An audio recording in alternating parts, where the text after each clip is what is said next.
తాను చనిపోతే తన చావుకు మాజీ మంత్రులు ధర్మాన ప్రసాదరావు, ధర్మాన కృష్ణదాస్ బాధ్యులని ఎమ్మెల్సీ దువ్వాడ శ్రీనివాస్ ఆరోపించారు.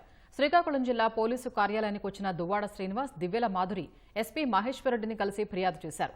తనకు రక్షణ కల్పించాలని కోరారు. వైసీపీ జిల్లా అధ్యక్షుడు ధర్మాన కృష్ణదాస్ వ్యాఖ్యల్ని ఖండిస్తూ మాట్లాడుతున్నానని, ఫోన్ కాల్స్ ద్వారా బెదిరింపులు వస్తున్నాయన్నారు. బెదిరిస్తే తాను భయపడే రకం కాదని, చావుకైనా సిద్దమేనని దువ్వాడ శ్రీనివాస్ అన్నారు.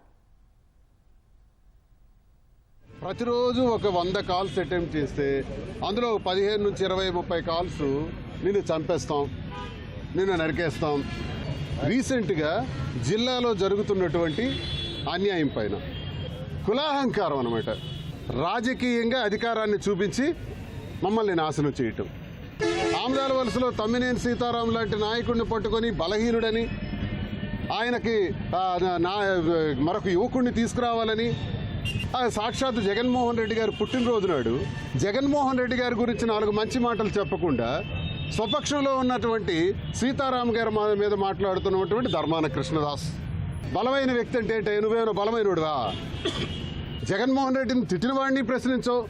ఎందుకు ప్రశ్నించవంటే కేడీ బ్రదర్స్, నువ్వు మా గురించి మాట్లాడతావా? కేడీ బ్రదర్స్ అంటావా?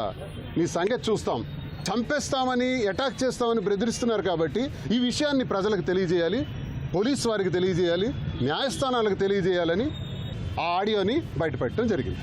అంత మాత్రాన భయపడిపోయే క్యారెక్టర్ ఈ దువ్వాడ శ్రీనివాస్ కాదు. మిస్టర్ ధర్మాన ప్రసాద్ కృష్ణదాస్, ఏదైనా ప్రమాదం జరిగిపోతే ఆ ప్రాణంలో నా ప్రాణానికి నాకు ముప్పు కావడానికి కారణమైనటువంటి ధర్మాన ప్రసాద్ కృష్ణదాసులే బాధ్యులు అని స్పష్టంగా నేను మీడియా ముఖంగా పోలీసు వారికి కంప్లైంట్ ఇచ్చిన దానిలో కూడా క్లారిటీగా తెలియజేశాను.